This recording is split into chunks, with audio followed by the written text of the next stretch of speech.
Welcome to the Off Leash podcast with Dr. Pete. I am your co-host Molly, and we are so glad that you joined us for today's show.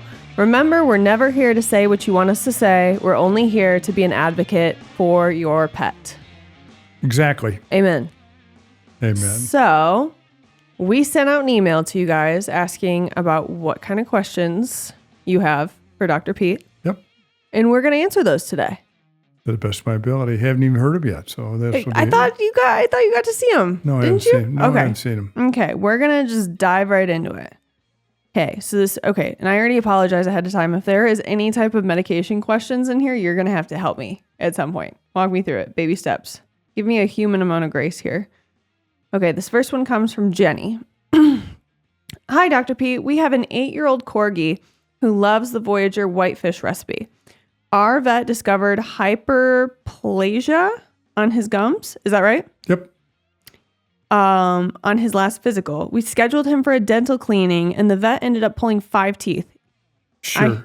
I don't know what kind of... Oh, it's a corgi. Corgi's a smaller dog. So do they have a lot of more They can dental have bad problems? teeth. I mean, it depends how much they chew on stuff. Yeah. So she said, I feel so bad that we could have done a better job with his dental hygiene. I've heard some tell me that it's actually normal for this as dogs get older, and some say our boy will probably feel better if he was experiencing dental pain. Is there anything we should do from here on out to give him the best shot at maintaining good oral hygiene as he enters his senior years? Okay, well, I think the one thing we deal with that's a little bit difficult sometimes is when you get a dog, not so much as 8 years old, but it's 12 years old. We don't want to anesthetize him. Well, he's got 2 or 3 bad teeth. Well, we think he's too old to anesthetize. I don't think so. I think that if he had bad teeth, and I mean, I sometimes you have to turn around on him. I say, well, when you get to be 82, if you break, if you crack a molar or you have a slab fracture in your mouth and it's painful, if you go to the dentist and the dentist says, excuse me, well, you're getting pretty old. I think we'll just let you take.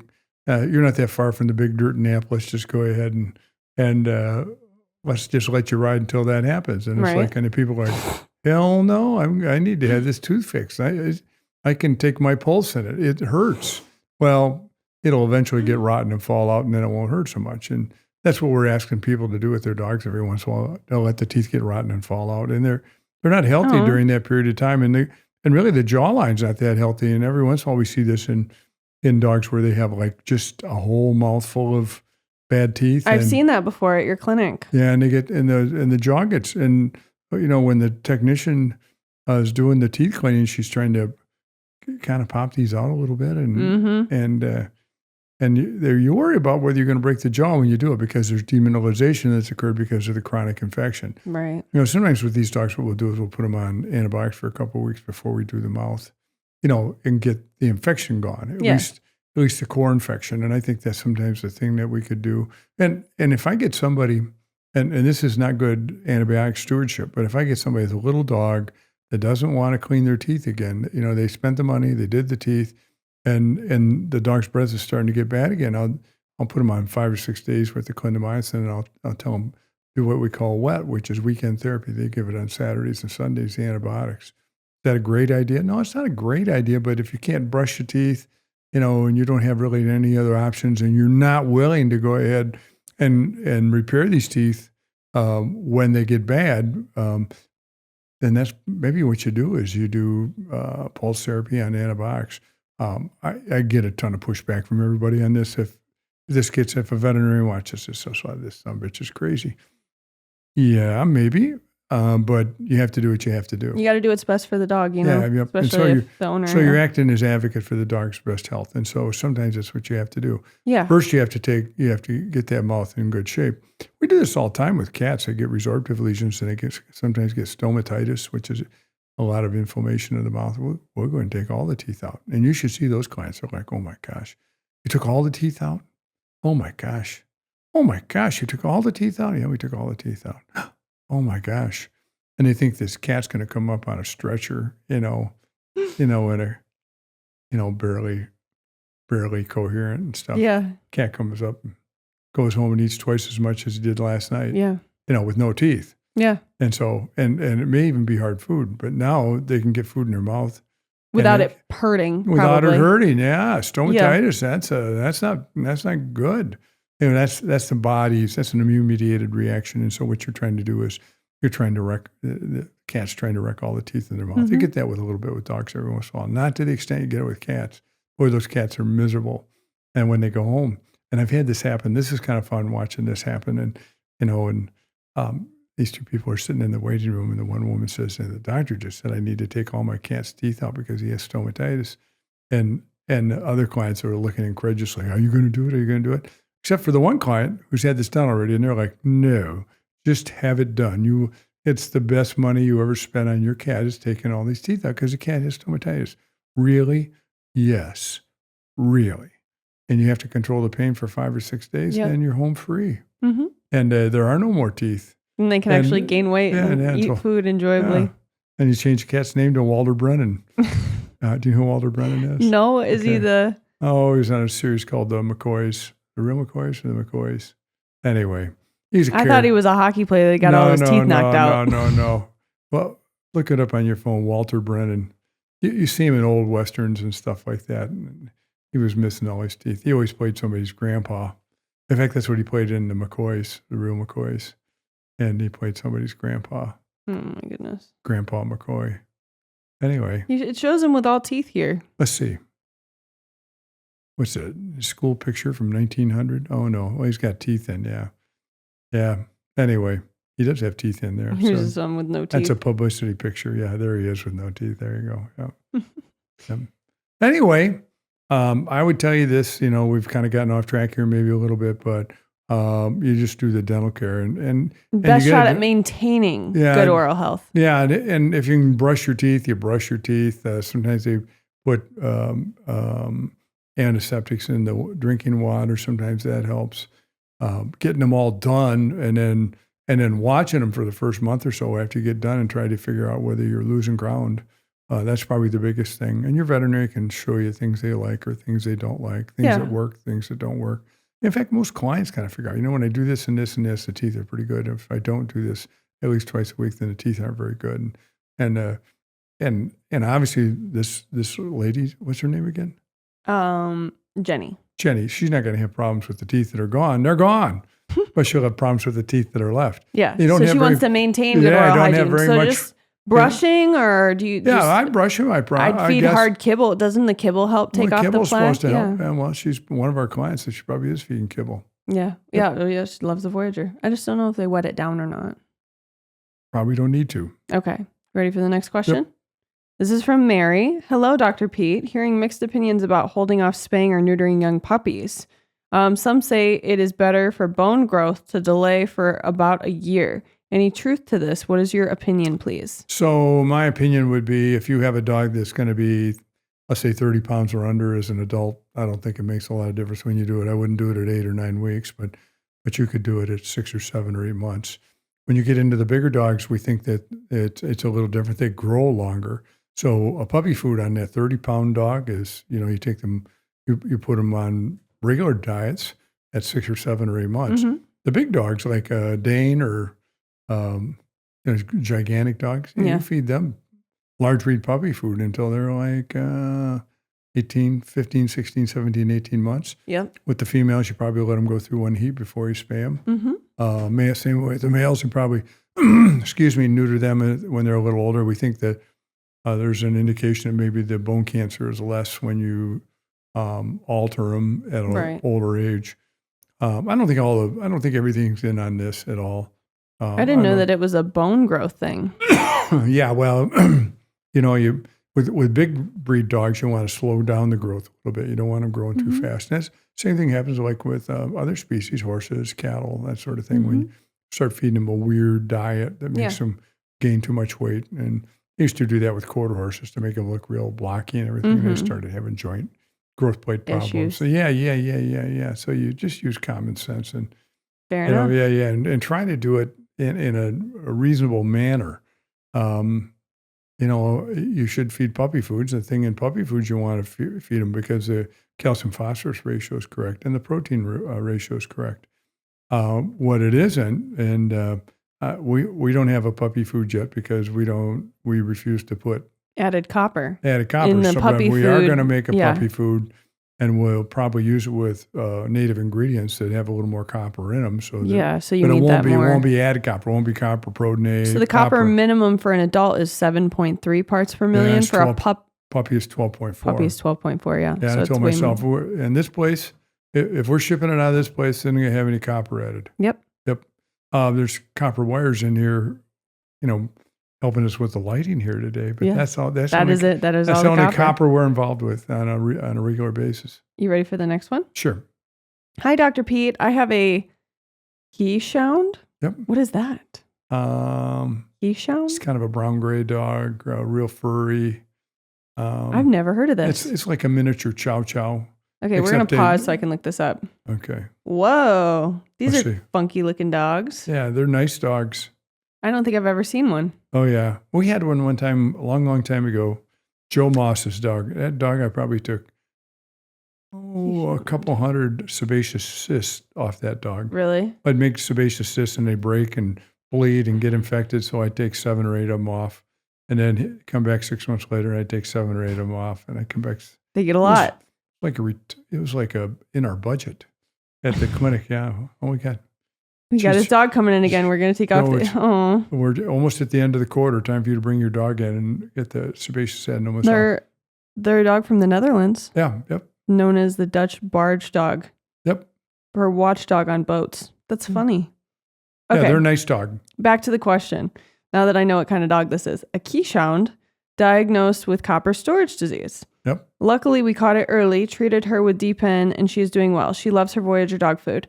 I would love to provide her some safe chews, but I have no idea if chews such as Himalayan chews contain copper. Any safe chew recommendations of any type for copper storage disease dogs? You got to stay away from anything that has beef or beef liver in it. I would certainly stay away from that. You can typically turn it over and look at the ingredients. Yeah, but there's not copper on there. There's no copper thing that says this. Because it's like liver stuff. It doesn't tell you how much copper's in there. But I think she's more looking for like the chews, like the hard chews. Yeah. I do beef pizzle for my dogs. Is that a bad one? I don't know what's in there. I don't know how much copper's in there. So your dog doesn't. I think it's beef wiener. Yeah, and I think that's what it is. So I'll be honest with you, beef lives a little longer. So it has more of a tendency to. Now, in beef, they tend to store the copper in the heart, kidneys, and the liver. Not their wiener? Not their wiener, yeah. It took me forever to figure out because I buy them down at your store. And I was like, what are these? The dog loves them. And I looked at it and it said beef pizzle. And I'm like, what is beef pizzle? Yeah. And I had to look it up. Oh, yeah. I did not know that. Well, it's a beef byproduct, and they try to utilize everything. What's the word now? Sustainability. Sustainability. Yeah. I don't know how much is in there. You could call them and ask them. I mean, if they're making the pizzle, you can say, "We'd like to know how much copper's in the pizzle." Yeah, the pizzle. How confusing is that, though? Yeah. On the label, beef pizzle. I was like, "What the hell is a beef pizzle?" Wonder if cattle running around calling each other pizzle head. Pizzle. Like people do that with dickhead. Yeah, there you go. Oh my God. Yep, you're quick today. I am quick, except for with your guy with no teeth. Yep. Oh my God. Yep. Okay. He always walked with a limp, and I don't even know if he had a limp, but he walked with one. Anyway. You ready for the next question? Mm-hmm. Or was there any more to the question? I'd say just look at the ingredients or just call the company. Yeah, call the company. They should be able to tell you what it is. And they said, well, but but she has to tell the company, listen, my dog has copper storage. And, she should not be feeding anything because we think this happens all the time. We think with these liver treats, they've got them on the right diet, but then they decide they're going to give liver treats. And it's like, well, how much of their diet is that? It's like 5%. Well, that's not going to hurt them. Well, listen, we did some liver treats, some freeze-dried ones, 355 parts per million. Now, the dog who does 7.5 or whatever it is, and now we're giving something that's 355. It's a big departure. It is. Yep. It's a big jump. It's a difference between grape juice and grain alcohol is what it is. And you aren't going to harm yourself much with grape juice, but you might really screw yourself up with grain alcohol. So that's right. It has that much more alcohol in it than anything else. Yes. All right. This next question is from Arlene. Can you make your ABC treats in a bone shape a little larger for a 90-pound Labrador? We might do that at some point in time, but I don't think we're going to do it now. And I'm going to tell you why. I think that's the root of a lot of problems as far as heavy dogs are concerned. They're heavy because the treats are big. I'd really rather just give them 2 treats. Call it good. Yeah, and call we it good. have Stetson's 82-3 pounds, and he eats the treats just fine. Yeah, well, it's not that he doesn't eat them fine. I think she thinks it'd be more fun for him to have the thing sticking out both sides of his mouth at the same time. Our treats do not stick out of both sides of the mouth they're tiny. At the same time. And really that's the thing that, if I have a dog that's overweight or obese, that's the first place I start is treats. What are you giving them? Okay, what are you giving them? What are you giving them? And I make this like, okay, may have to pry your fingernails up if you're not going to tell us what you're feeding them. And that's a joke, by the way. Know. Okay, good. Glad you understand that. You didn't smile right away. Anyway, and you have to find out exactly what they're eating. And then as time goes on, and they say, well, we are doing pizza crust. Oh, if you have pizza twice a week, okay. And then what else are you doing? And we're doing this, and we're doing that, and we're doing this, and we're doing that. And I get that a little bit from clients. Well, does he like pickled beets? No, he didn't like pickled beets. Who the hell feeds their dog pickled beets? But apparently this dog's getting something from every shelf in their house. Yeah. So I have to know what that is. And getting rid of the treats, or at least making the treats minimally inundated with calories. And in fact, somebody makes a treat called Zooks, and it's got 3 kilocalories per treat. I kind of like that, really. If you're going to go to a training thing and this dog's going to eat 10 of them a day, so it's 30 calories. Tiny little baby treats. Those are like tiny little kibble treats. But if they're 15 or 20 calories, and now you're eating 10 of those, that's 200 calories. That really screws up your diet. Yeah. No, I get that. Yeah, so you can't hardly join Jenny Craig and then have 9 containers of ice cream in your freezer. Well, you can, but I don't know what your results would look like. The next day you have 8, the next day you have 7, the next day you have 6. Okay, I guess maybe you don't want to go to weigh-in this week. Right. But so I think that's probably the big reason we make the treats smaller. And we wanted to make them. They're portion controlled treats. Yeah, they're portion controlled treats. Plus, if you made them bigger, you would not get as many per. I feel like it's the perfect size for any size dog. We have Chihuahuas that eat them, Great Danes that eat them. Well, you got the little wiener dog. She eats them. Oh, and then we got the big 80-pound dogs, and they eat them too. They do. And I love them. And I really kind of think, and I don't know whether the people from M&M's get a question for people about, geez, could you make a M&M's bigger? Yeah, could you make the M&M's as big as a Butterfinger? Probably not. And that'd be kind of fun, though. Yeah, I guess. Then you just eat one M&M. Yeah, and you just put a couple M&M's in your mouth, and you're done. Yeah, you get your little fix. And you move on. But when you open a candy bar, hell, they're meant to be eaten, the whole thing. And they make those Butterfingers, it must be, some of them damn near 9-10 inches long. Yeah. So there's got to be a lot of calories in those. You can't have Butterfingers. So you're sugar restricted. I think the calorie thing is probably why we're not doing that. Yeah. And maybe we'll do it at some point in time, but I'd like to offer more treats at some point in time rather than just maybe a soft treats. Yeah, we're working on a soft treat now. Good. Yeah. You ready for the next question?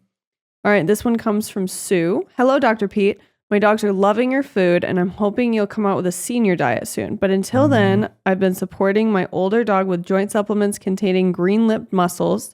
I'm aware that green-lipped mussels contain higher copper levels. I didn't know that. Well, they're marine life, but they're grown. I want to tell you, they're grown. I don't know how much. I don't know how much copper there is in green-lipped mussel because it's grown off the coast in New Zealand, I think. Yeah. So it would be grown out in the water. So there shouldn't be an awful lot of copper out there. Now maybe, I don't know. But there are shellfish that sometimes have a lot of copper in them, but I'm not sure. This might be part of that. Well, she should probably call and ask how many parts per million of copper is there in that treat. Or either that or send it in. I think it's a supplement. It's not a treat. Nope. I'm aware that green-lipped mussel contains higher levels of copper, even though my dog does not currently have liver disease. I don't want to cause any issues either. Is it safe to continue with the supplement, or should I change to one that doesn't contain mussels? He is a large boy, 100 pounds, not overweight, just big. He doesn't have severe arthritis, but he does get pretty stiff sometimes. I'm feeding him your chicken formula and wondering if there's anything else you suggest adding to senior dog health.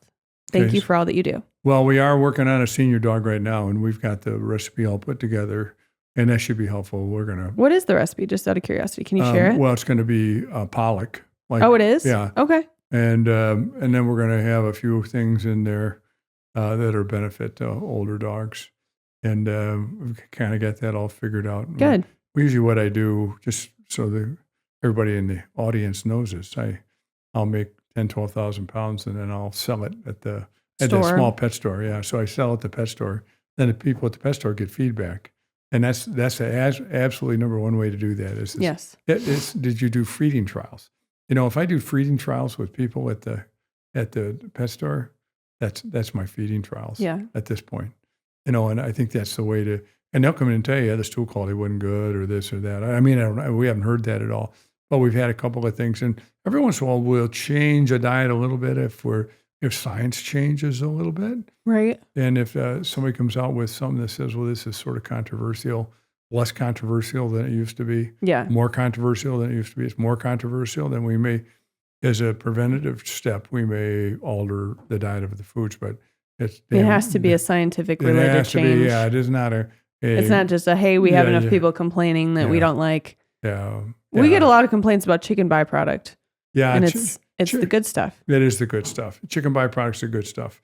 It's all the organ meat, which contains way more minerals, vitamins, nutritional levels, protein, palatability. But it also contains some, and every once in a while we've had to alter a little bit on that because there's been something going on. So anyway, not to be dismissive or anything, but I think that what happens is we have to check everything all the time. So when we bring a load of food in, we send it out and have everything checked to make sure it's what it was the last time. But just to get back on topic really quick, she was wondering if there's anything else she should add for her senior dog. Okay. Well, chondroitin and glucosamine are a little bit out of line now. Some of these supplements with Boswellia plant are good. I give my dog Myos, the Fortropin. Yep. Which is just muscle supplements. Well, I give her the vet formula. So it does have green lip muscle. It has the eggshell liners. Yep. And then it has the Fortropin, which is fertilized chicken eggs. Yep. So shout out Myos. Yep. Yeah. I mean, and really what you have to remember is every dog is going to be different.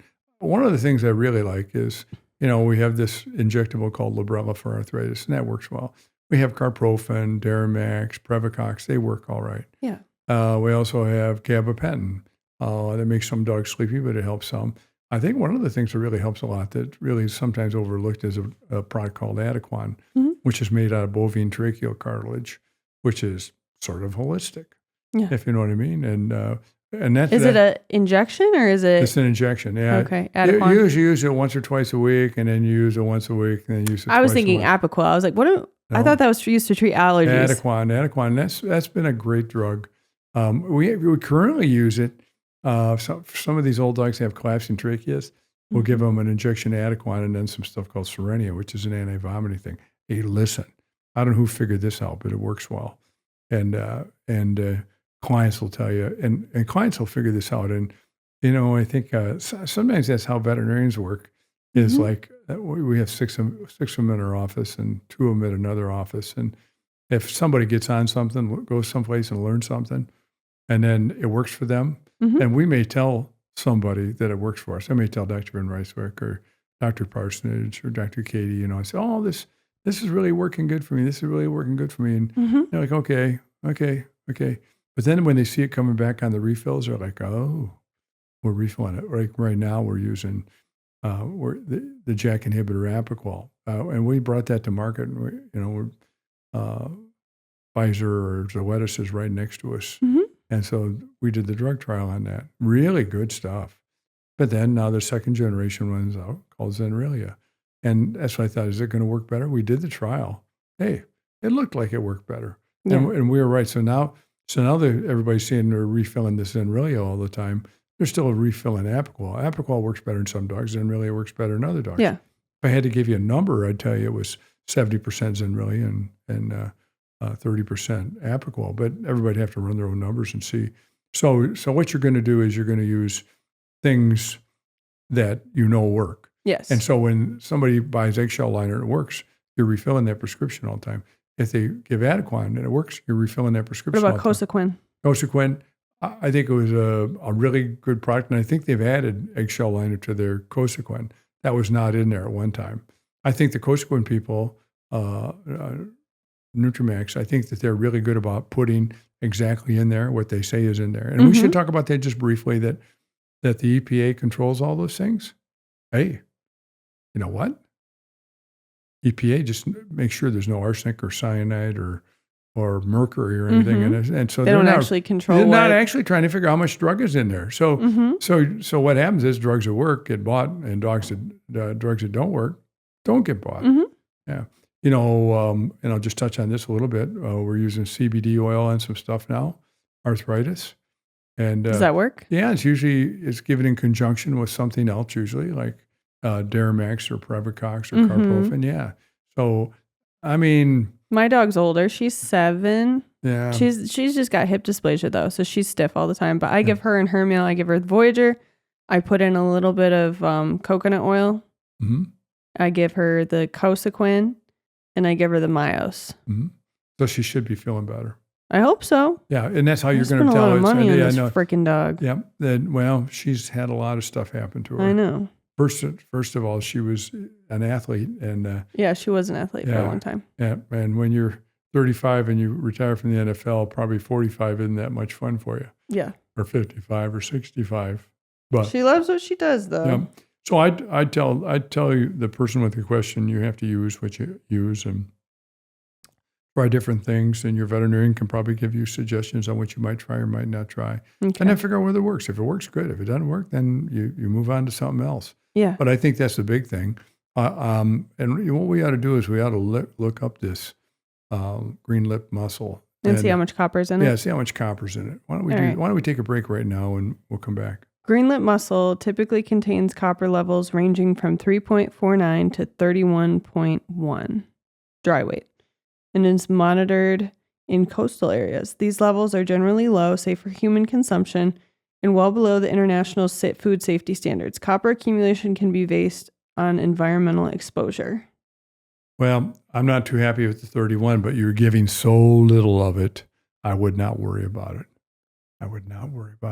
So that's a big range. And what that tells me is some of this may be being grown in a netted area. Yeah. And in a netted area, they're putting food out there for the green lip mussel, and it may has copper. Copper in it. Yeah. So what you're going to do is, and you can call whoever you're buying the green lip mussel from and say, hey, I want to know how much copper's in this crap. I don't call it crap. That'll actually upset them probably.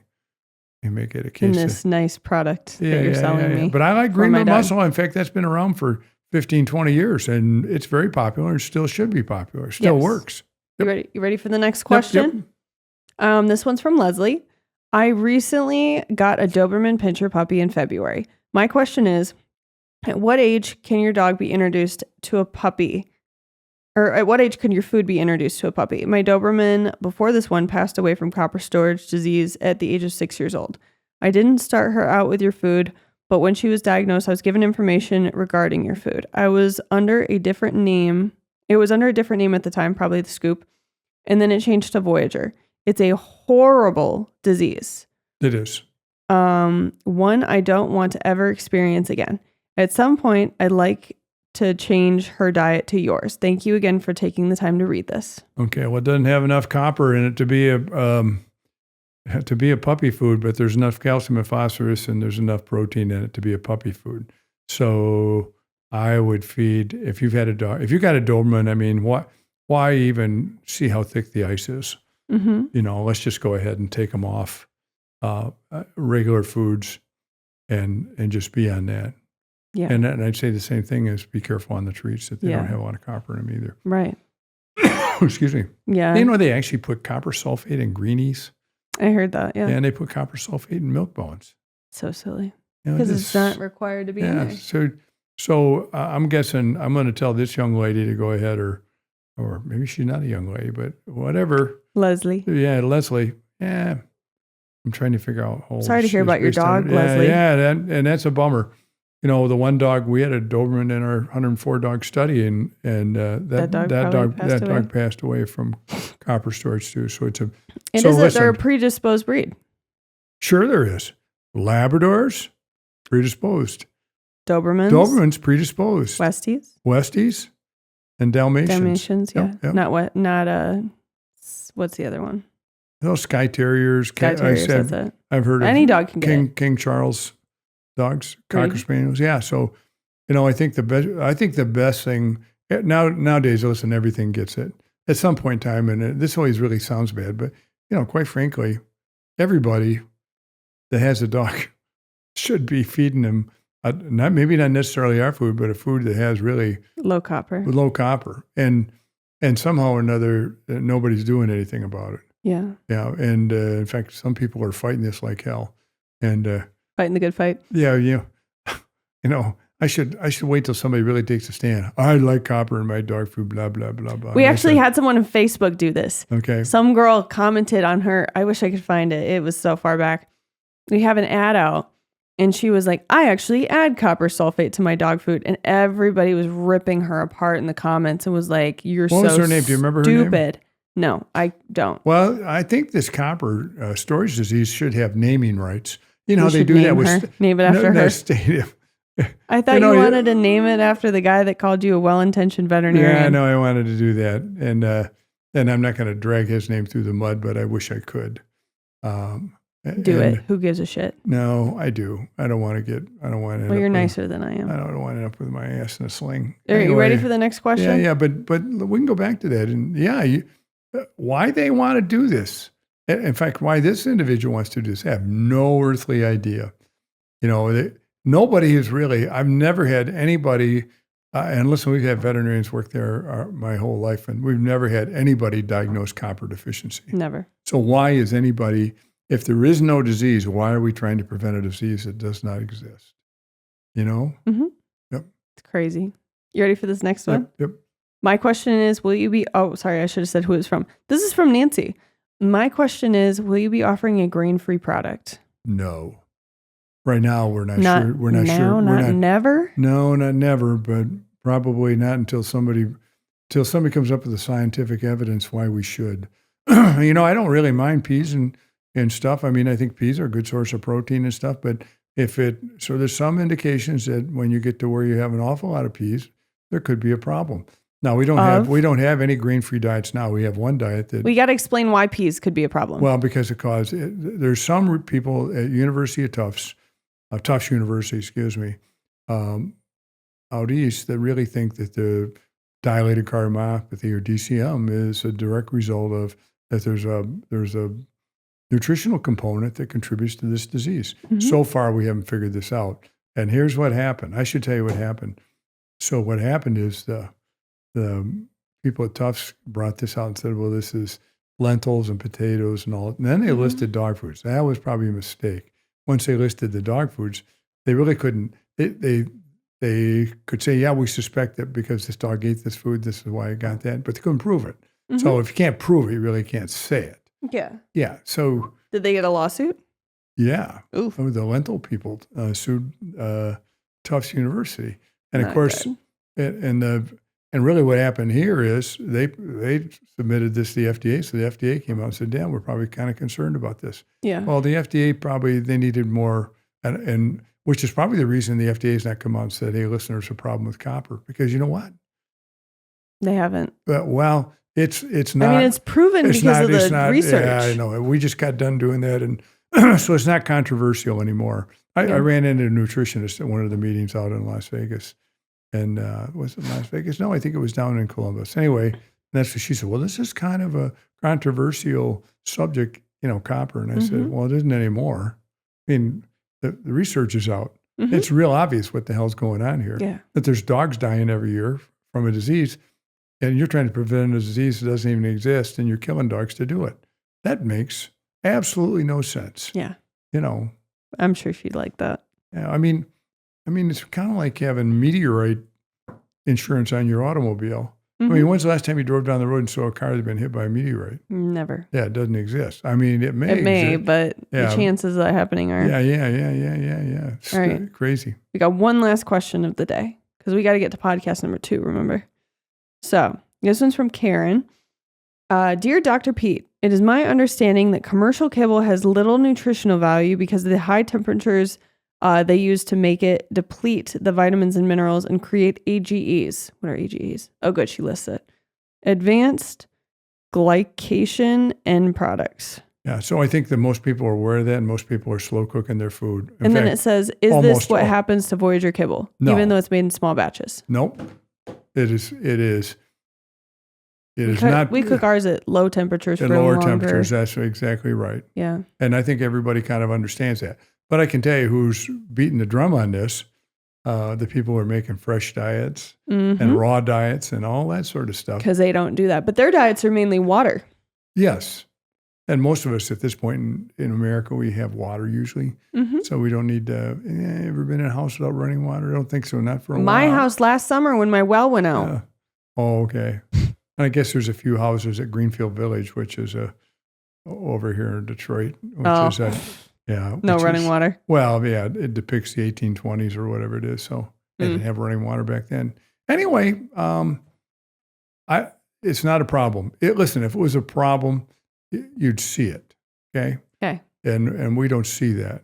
And you don't have to worry about that with our food. There's no diminished nutritional value. value. And the people that manufacture our food for us, I mean, actually, we've gone down there and watched them manufacture it, so we know. And they do a great job. Yeah, they Damn good job. Yep, very good job.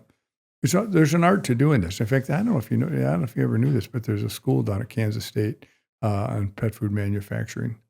So it's like a major out there because most of the pet food is made out in Kansas. And so it's like, here's where you're going to go work if you want to be close to home. Yeah, well, and what they do is they haul in the proteins. But if they're using grains and stuff, they're readily available. Yep. Exactly. Yep. And they're tested too, just like everything else. When they bring it in, it's tested. Yeah. When they bring a load of grain in, our suppliers, they test it. Yeah. And then they decide whether it's good enough to put in the food. Yep. And if it isn't good enough, they never even take it off the truck. And they'll test it. They'll go out and get a handful. Yeah. So nothing to worry about, Karen. Ours goes through extensive testing. Yep. Cooked at slow temperatures. Yep. And listen, if there was a problem, people would be seeing it. And yes. Yep. And the problem is kind of a narrative played out. So and I should tell you this, we have, our diets they have 3 properties. No beef, no milk, no wheat. And those are the 3 most common causes of food allergies or adverse food reactions in dogs. Grain inclusive, because we don't know whether there's a real, if we can actually connect the dots on this DCM and grain-free foods, we don't know that. And we don't know why that happens. We're going to probably err to the side of caution and put grain in all our diets, which we did. And then we're not going to put any copper in any of our diets. It's not to say they don't have some copper in them, because all the native ingredients will have some copper in them. So I was talking to somebody at one of the meetings, and I was talking to her. She said, "Well, you got to put copper in the dog food. You got to put copper in the dog food." I said, "Listen, sweetheart."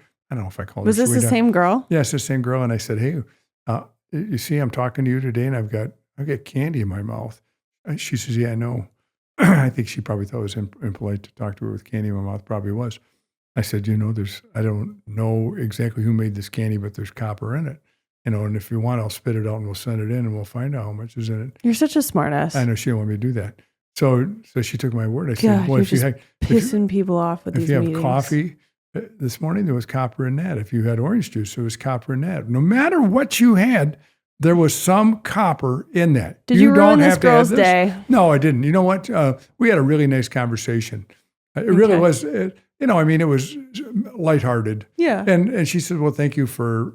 She worked for a competitor. Okay. Yeah, and I'm not going to tell you who it is, but now they're going to go copy us and make copper dog food. No, they know about this. They know all about this.